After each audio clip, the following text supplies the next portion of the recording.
Pazdê Gulanê roja cejna zimanê Kurdî li Stenbolê bi galaya belgefîlm û şahî hate pîrozkirin. Ji bona her kesek yarek heye ê min welat yare. Belê çi bikim di destê dijminê xwînxwar û xeddare.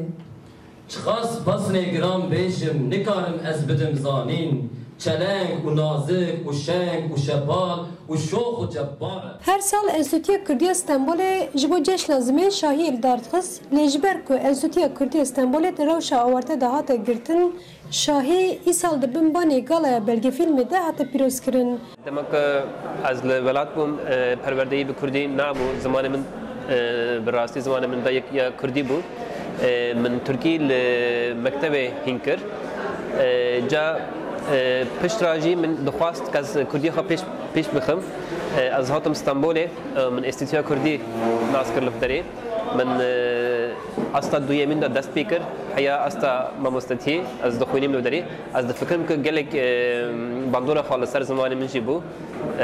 Hewciyê ku zimanê Kurdî li hemû Kurdistanê bibe zimanê perwerdeyî. Zarok jî zimanê xwe hîn bibin. Çünkü zimanê Kurdî tê bîrkirin, zarok nû Tirkî naxivin.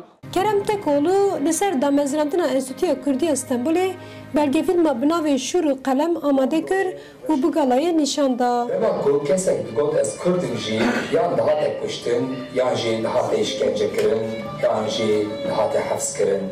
Duwan salên notî de li Stenbolê çend rewşenbîrên Kurd dest didin her û bi navê navenda çanda Mezopotamya saziyek ava dikin. Li vê saziyê li ser ziman, çand, huner, zanîstî û dîroka Kurdan xebat dihatin kirin. Piştî avakirina neçemê li demekî nêz de pêwîstî hate dîtin ku beşa ziman, dîrok û zanîstî li ser navê enstitûyekî bê bitevgerkirin û xebat bêkirin.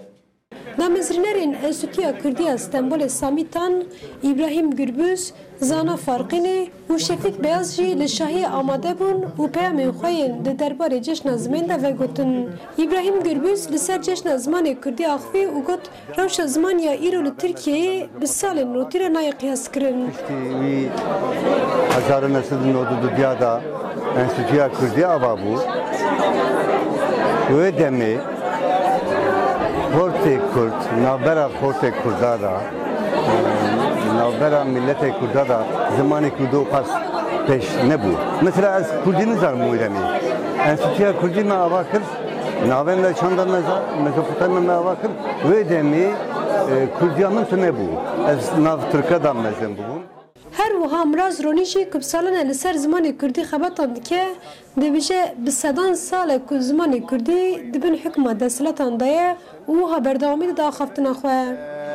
Hekmê desthilatkariya dewletên împaratoriyên wek Osmanî Sefewî paşê jî komarên wekê İran û Tirkiye û Iraq û Sûriyeyê de bi dehan sal, dîsad sala bîstan da her ji mafên xwezayî qanûnî bêpar hate hiştin û Kurd jî dikarin bêjin demekî dûr û dirêj e zêdeyî 100 salan e doza mafê xwe neteweyî ziman û kültür dikin.